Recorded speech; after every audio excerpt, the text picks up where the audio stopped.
And he says, Joni said to me, and he goes, she said to me, directly to me, if Jonathan tries to reach out, give him back Daystar. What if the most important conversation a dying mother ever had about her own son was spoken in private, witnessed by one trusted man, and then denied in a cold text message 2 days after her funeral? What if that man had wept on the phone, said he had been waiting years for exactly that call, confirmed her words in detail, and then days later send a message saying none of it had ever happened? And what if the son at the center of that story, the man who was not told his mother was dying, who learned she had passed away 10 minutes before it was announced on social media, who sat at her memorial service excluded from the stage and erased from the slideshow, found out that his mother had spoken one final word on his behalf and that the person who heard it was refusing to pass it on? That is not a hypothetical. That is the documented, reported, sourced story of what happened in the weeks surrounding the death of Joni Lamb. And today, we are going to walk through every single detail of it, clearly, carefully, and in full, because it deserves to be told with all the honesty and precision it demands. A brief but essential note before we begin: everything in this video is drawn from publicly verified sources. The primary source is the Roys Report, the investigative journalism outlet led by Julie Roys, which conducted a recorded interview with an anonymous family friend, confirmed her identity and account directly with Jonathan and Susie Lamb, and obtained the text message that board member Tom Callender sent on May 20th, 2026, denying the conversation had taken place. Jonathan Lamb has also provided a written statement that we will read in full. Additional sourcing includes the Fort Worth Report, the Christian Post, KERA News, Wikipedia, and Daystar's own social media accounts. Where personal testimony or allegations are involved, they will be clearly identified as such. Where facts are documented, they will be stated as facts. Key search phrases right now: Joni Lamb dying wish, Tom Callender denial text, Jonathan Lamb Daystar succession 2026, Roy's Report Joni Lamb podcast, Joni Lamb died Mexico. Stay with us. Joni Lamb, co-founder and president of Daystar Television Network, died on May 7th, 2026, at 65 years old. She had been battling breast cancer that had metastasized into her bones, a diagnosis that was never disclosed publicly while she was still alive. Daystar's official announcement referenced serious health challenges and a recent back injury. What the announcement did not say, and what has since emerged through verified reporting, is that Joni Lamb did not die in Bedford, Texas, surrounded by family in the home she had shared with Marcus. She died in Mexico. Specifically, she was taken to the Oasis of Hope, an alternative cancer treatment clinic in Tijuana, by her second husband, Doug Weiss. He took her there on a Monday. She died the following Thursday. Her last 4 days of life were spent in a foreign country, at a medical facility her children had apparently not known she was going to. According to the anonymous family friend interviewed by the Roys Report, on the very morning that Joni Lamb was dying in that clinic, hours away across the border, her daughters Rachel and Rebecca were live on Daystar's broadcast, laughing and talking before the cameras, with no visible awareness that their mother was in her final hours. Jonathan was not called to the hospital. He was not told his mother's condition had become critical. He was not warned. He learned that Joni Lamb had died approximately 10 minutes before Daystar made the announcement on social media. He found out from a corporate attorney, not from his family. To understand the full weight of what happened in the days surrounding her death, you have to understand what had brought this family to this place. Marcus Lamb, Joni's husband of nearly 40 years, and the man who co-founded Daystar Television Network with her from a salvage transmitter in Montgomery, Alabama, died on November 30th, 2021, from complications of COVID-19. He had named Jonathan, his son, and then vice president of the network, in a written succession plan. But in the years that followed Marcus's death, everything that plan envisioned was systematically dismantled. Joni remarried on June 10th, 2023, less than 2 years after Marcus died, wedding Doug Weiss, a licensed Christian psychologist whose own divorce from his wife of more than 30 years had been filed just 58 days after Marcus's death and finalized within 6 months of it. Jonathan, Susie, and both of Jonathan's sisters had objected. Respected ministry figures had warned Joni directly. None of it changed her course, and the consequences unfolded with a speed and a brutality that left those who witnessed it struggling to find language equal to what they were watching. In a recorded 90-minute meeting, the full audio of which was obtained and released by the Roys Report, Pastor Jimmy Evans told Jonathan 11 times that his mother was the voice of God to him and labeled Jonathan's theological concerns about the marriage as witchcraft. Susie was fired on the spot during a live broadcast for refusing to read aloud a viewer comment endorsing the marriage. Joni insisted they could not decline. Susie declined anyway. Jonathan was placed on a formal performance improvement plan, had his salary cut by 40%, was tailed by a private investigator hired through the network, and had a GPS tracking device placed inside his company vehicle without his knowledge. On November 16, 2024, a Daystar staff member named Shannon Kelly appeared at Jonathan and Susie's home carrying a firearm and wearing a bulletproof vest to deliver his termination letter. Their home security cameras captured the footage. It has been widely viewed. More than 30 major programming partners, including Joyce Meyer, Greg Laurie, Jack Hibbs, and Ray Comfort, departed Daystar throughout 2024 and 2025 as the accumulating weight of the scandal made their continued presence on the network something they could no longer justify.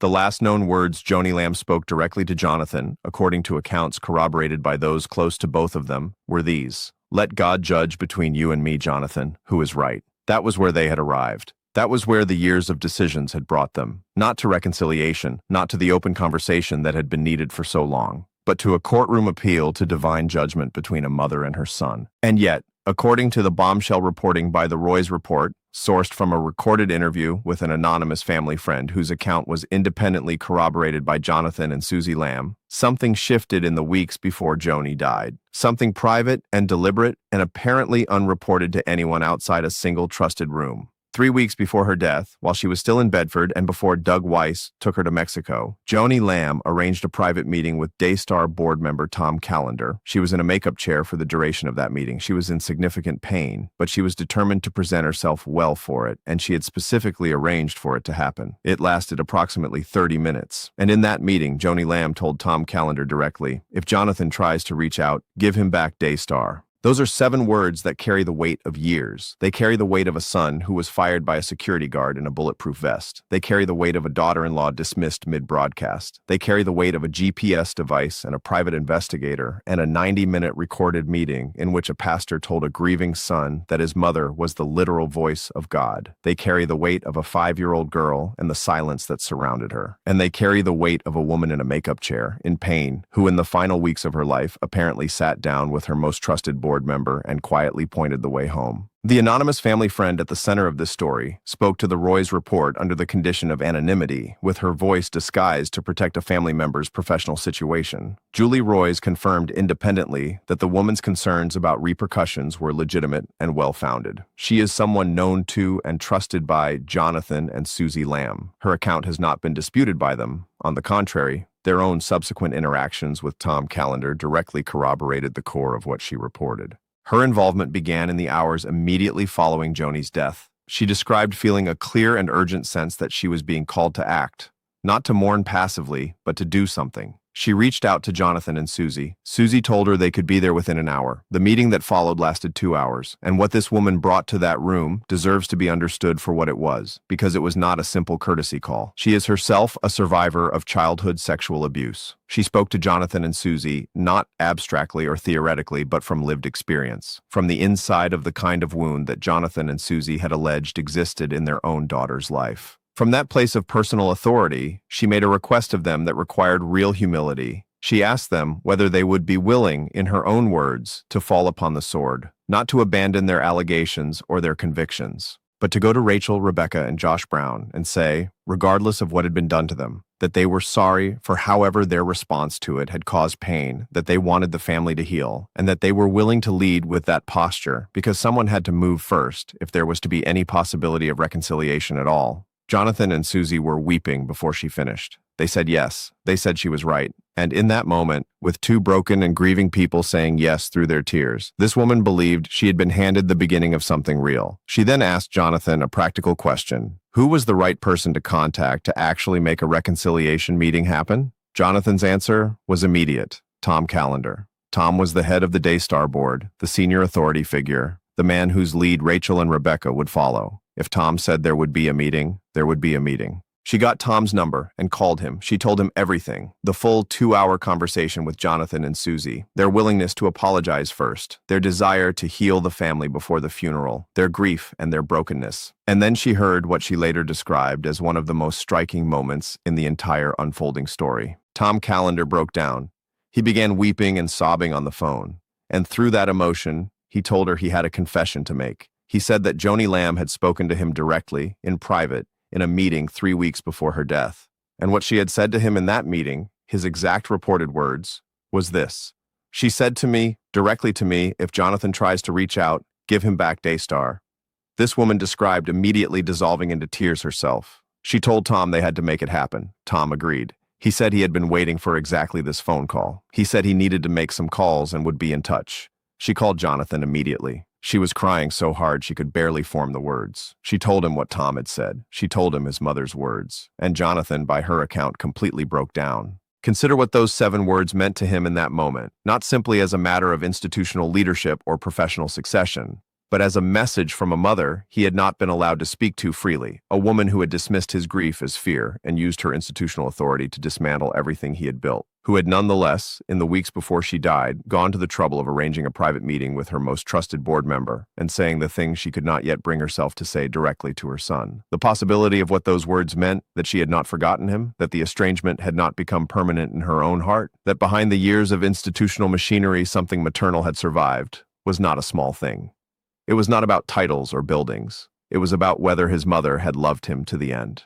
After this woman's call with Tom, the Roy's report confirmed that Tom Callender reached out to Jonathan directly. It was the first substantive conversation between the two of them in a very long time. Tom asked whether Jonathan would be willing to meet with his sisters.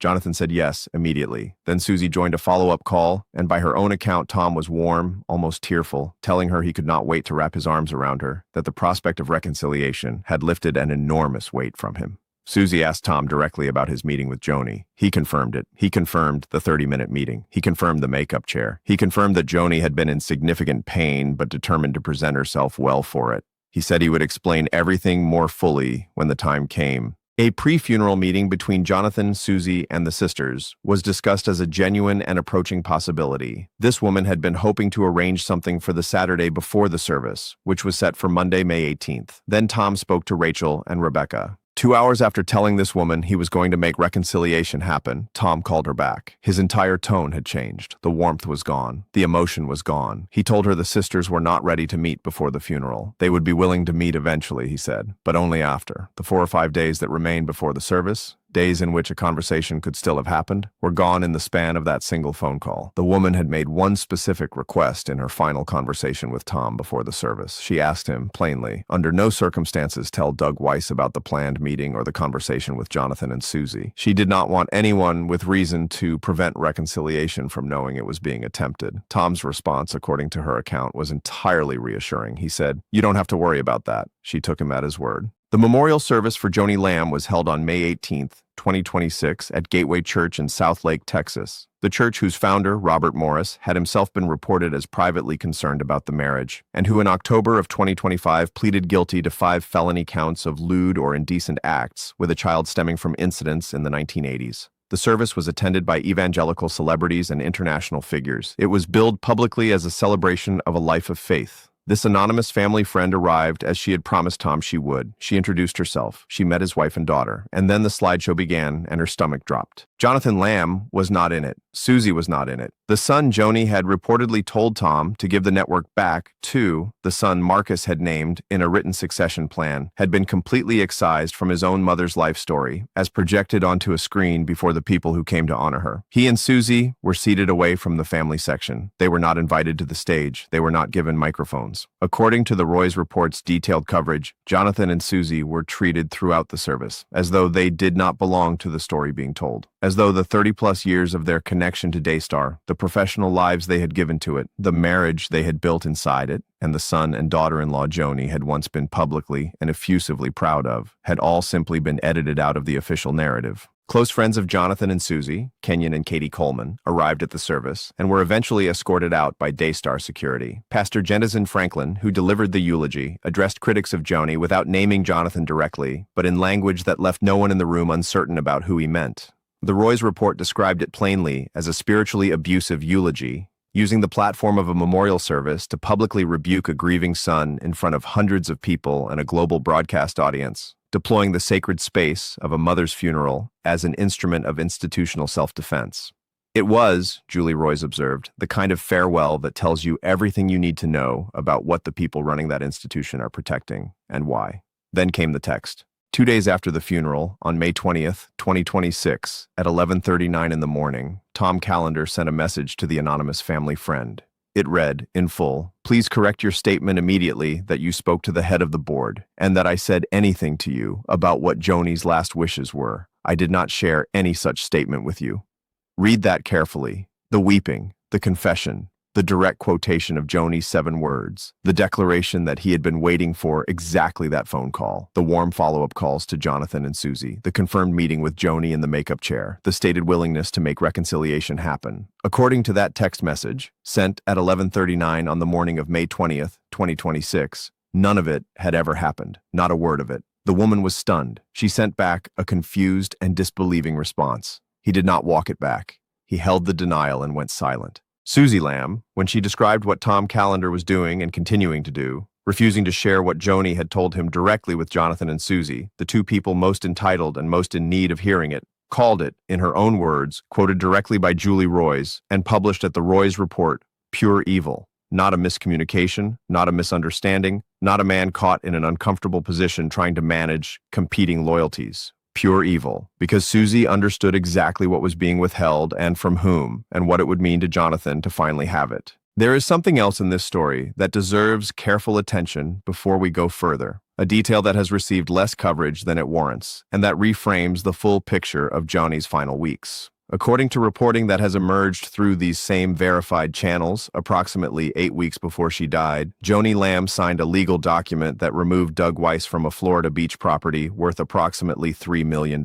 She transferred that property quietly, by herself, without announcement. 8 weeks before her death, while she was already seriously ill, she took a deliberate and documented legal step that reduced Doug Weiss's claim on a significant asset. And then, 3 weeks before her death, in a makeup chair, she told Tom Callender to give Jonathan back Daystar if he reached out. These are not isolated or incidental details. They form a pattern, the pattern of a woman who, in the final season of her life, appears to have been quietly correcting course in ways she could not yet make public. The anonymous family friend offered a perspective on Joni herself that deserves to be heard with the same care with which it was offered. She did not assign the blame for everything that had happened entirely to anyone other than Joni. She said, plainly, and with the frankness of someone who had genuinely loved her, Joni killed Joni. Joni was responsible for her own actions and her own inactions. She said this not with cruelty, but with the theological conviction that a causeless curse cannot come, and that when someone in significant spiritual authority lives in sustained compromise, they open doors that would otherwise remain closed. And she said it alongside something else, that Joni Lamb had been a genuinely godly woman who loved Jesus with her whole heart until Doug entered the picture.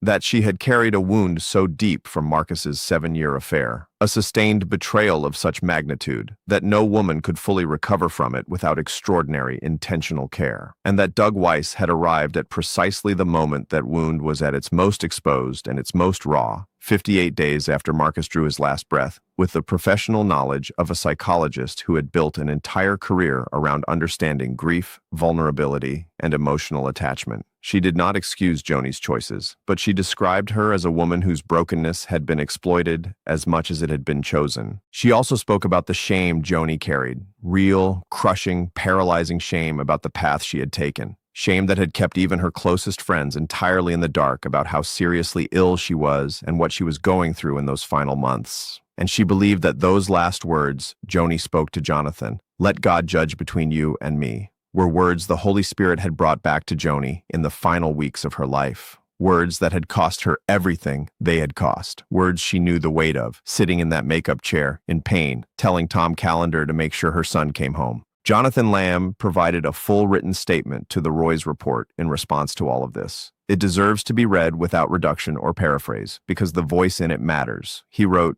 "Learning that my mother's dying wish was for me to return to leadership at Daystar is both healing and deeply confirming. The estrangement between us was one of the most painful seasons of my life, and knowing that her heart moved toward restoration in her final days brings me a peace I didn't expect to feel so soon. Her wish aligns with what my father communicated to our family and the board in his succession plan. Both of my parents, in their final days, pointed in the same direction. Most importantly, it is a calling God planted in me when I was a child. This was never about ambition or title. It is about faithfulness to a calling my parents recognized and that I have never walked away from, even in the hardest moments. Families experience pain, relationships become strained.